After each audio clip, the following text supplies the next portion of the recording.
Welcome to success ગુરુ ધોરણ 10 વિષય ઇંગ્લિશ. આજે આપણે જોશું અસાઇનમેન્ટના પ્રશ્નપત્ર 4 નો સેક્શન ડી. તો ચાલો શરૂ કરીએ.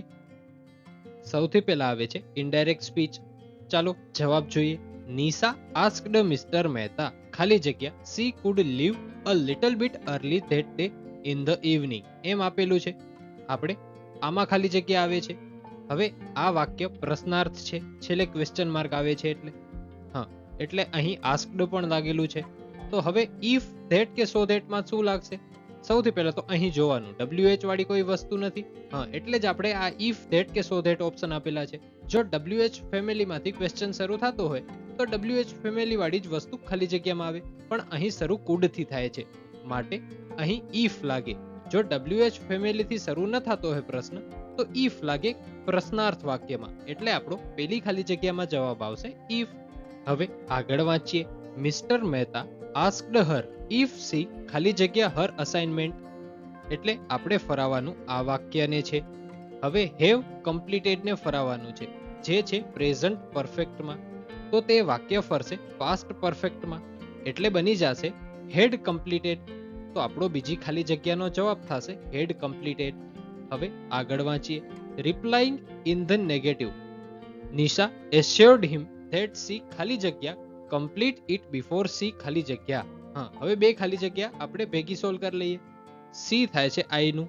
હવે આપણે જવાબ જોઈએ છે વિલ નો. વિલ નું થાય વુડ, તો આપણું સી વુડ થઈ જશે, એટલે કે ત્રીજી ખાલી જગ્યામાં આવશે વુડ. પછી હવે છેલ્લી ખાલી જગ્યા છે સી ખાલી જગ્યા. અહીં છે આઈ નું થયું સી. હવે છે લીવ, લીવ નું થઈ જશે લેફ્ટ, માટે આપણો છેલ્લી ખાલી જગ્યામાં જવાબ થશે લેફ્ટ. હવે આવે છે કંજંક્શન્સ, જેમાં આપણો 47મો પ્રશ્ન છે.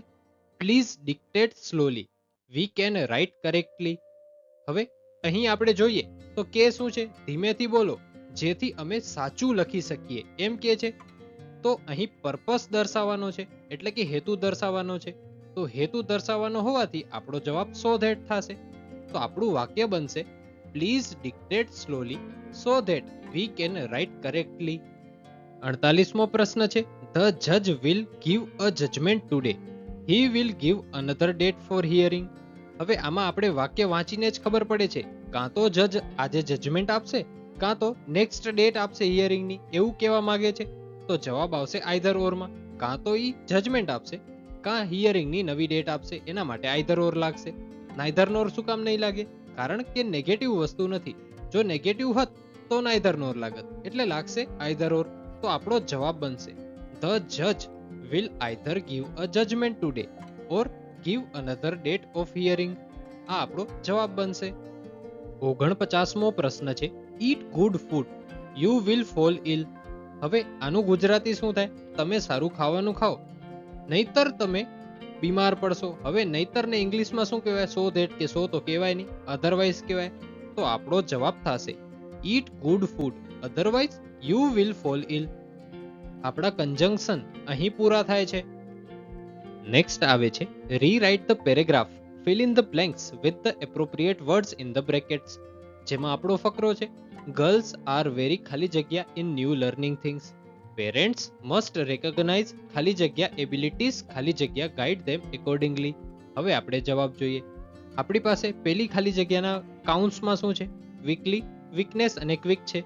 એટલે કેવા તો એમ માંગે છે કે ગર્લ્સ એટલે છોકરીઓ ઝડપી હોય છે નવું શીખવામાં. હવે ઝડપી હોય છે તો અહીં ક્વિક આવશે, માટે આપણું પેલી ખાલી જગ્યામાં જવાબ તો થશે quick. Girls are very quick in learning new things.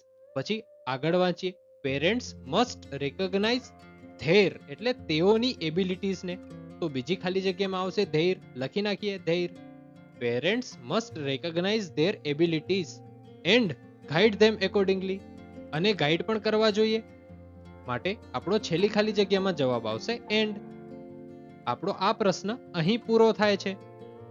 Next આવે છે ડુ એઝ ડાયરેક્ટ, જેનામાં આપણો 51મો પ્રશ્ન છે. Sonam place badminton in the evening, Saira cooks food in the morning, the boys play cricket for the whole day, father reads newspaper in the afternoon.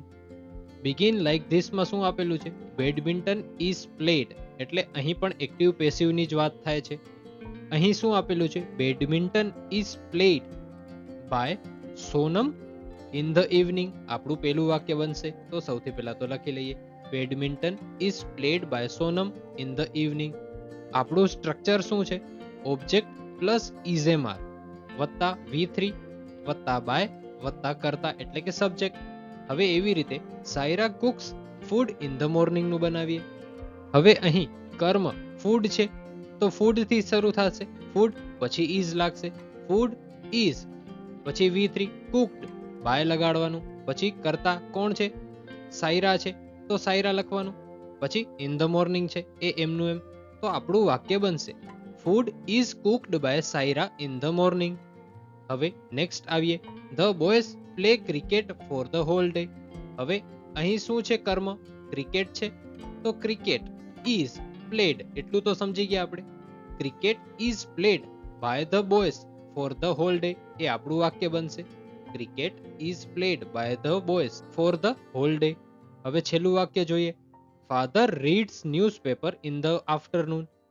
અહીં આપણી પાસે ન્યૂઝપેપર કર્મ છે તો ન્યૂઝપેપર થી શરૂ થશે, newspaper is read READ by father in the afternoon એમ થશે. તો આપણું વાક્ય બનશે newspaper is read by father in the afternoon. આપણો 51મો પ્રશ્ન અહીં પૂરો થાય છે. પણ હવે 52મો જોઈએ, એ પણ છે ડુ એઝ ડાયરેક્ટ નો. 52મો પ્રશ્ન છે, the greedy man digs a hole in the ground. He puts all his money into the hole. His servant finds out where the money is hidden. He takes out the money and runs away. હવે begin like this માં શું આપેલું છે તે જોઈએ. The greedy man will dig. Okay, એટલે આપણે અહીં સાદો વર્તમાન કાળ હતો એનામાંથી સાદા ભવિષ્ય કાળમાં ફેરવવાની વાત કરી છે. તો આપણું પેલું વાક્ય તો બનશે The greedy man will dig a hole in the ground. આ આપણું પેલું વાક્ય બન્યું. હવે બીજું વાક્ય છે he puts all his money into the hole. હવે he will આવી જશે તો આ વાક્ય કેવી રીતે બનશે? he will put એમ થઈ જશે અને બાકીનું વાક્ય એમનું એમ. તો આપણું વાક્ય બનશે he will put all his money into the hole. હવે ત્રીજું વાક્ય જોઈએ, his servant finds out where the money is hidden. તો અહીં his servant will find એમ થઈ જશે અને બાકીનું વાક્ય એમનું એમ. તો લખી લઈએ his servant will find out where the money is hidden.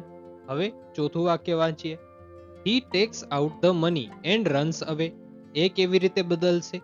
he will take out the money and will run away એમ આપણું બદલશે. તો લખી લઈએ he will take out the money and will run away. આપણા do as direct અહીં પૂરા થાય છે. નેક્સ્ટ આવે છે select the questions to get underlined words phrases as their answers. જેમાં આપણો 53મો પ્રશ્ન છે, the farmer ploughed the field for 6 hours. જો તમને આનો જવાબ આવડતો હોય તો કોમેન્ટ બોક્સમાં જણાવો. હા, અહીં ફોર 6 hours એ સમયદર્શક વસ્તુ છે એટલે કે સમયગાળો દર્શાવે છે. તો સમયગાળા માટે પ્રશ્ન પૂછવો હોય ને તો હાઉ લોંગ નો ઉપયોગ થાય. તો અહીં ક્યાંય હાઉ લોંગ દેખાય છે? ડી માં દેખાય છે. તો આપણો જવાબ થશે D. How long did the farmer ploughed the field. 54મો પ્રશ્ન છે, Ram asked his friends to decorate the hall. Underline છે ટુ ડેકોરેટ ધ હોલ નીચે. હવે હોલ ડેકોરેટ કરવો એ એક એક્શન છે. તો જ્યારે પણ એક્શન હોય અને એક્શન માટે પ્રશ્ન પૂછવો હોય તો વોટ થી પૂછાય. તો આપણે ઓપ્શનમાં ક્યાંય વોટ દેખાય છે? સી માં દેખાય છે. તો આપણો જવાબ થઈ જશે C. What did Ram ask his friends to do. Next પ્રશ્ન છે, Blandford was at the New York Grand Central Station at 6:45 p.m. Underline છે at the New York Grand Central station. એ એક જગ્યા દર્શાવે છે. હા, આ જગ્યા દર્શાવે છે. તો જગ્યા માટે પ્રશ્ન પૂછવો હોય તો વેર નો ઉપયોગ થાય. તો અહીં દેખાય છે વેર? હા, સી માં દેખાય છે. તો આપણો જવાબ થશે C. Where was the Blandford at 6:45 p.m. આના સાથે આપણો સેક્શન ડી અહીં પૂરો થાય છે. Thanks for watching. આવા જ એજ્યુકેશનલ કોન્ટેન્ટ માટે સબસ્ક્રાઇબ કરો સક્સેસ ગુરુને.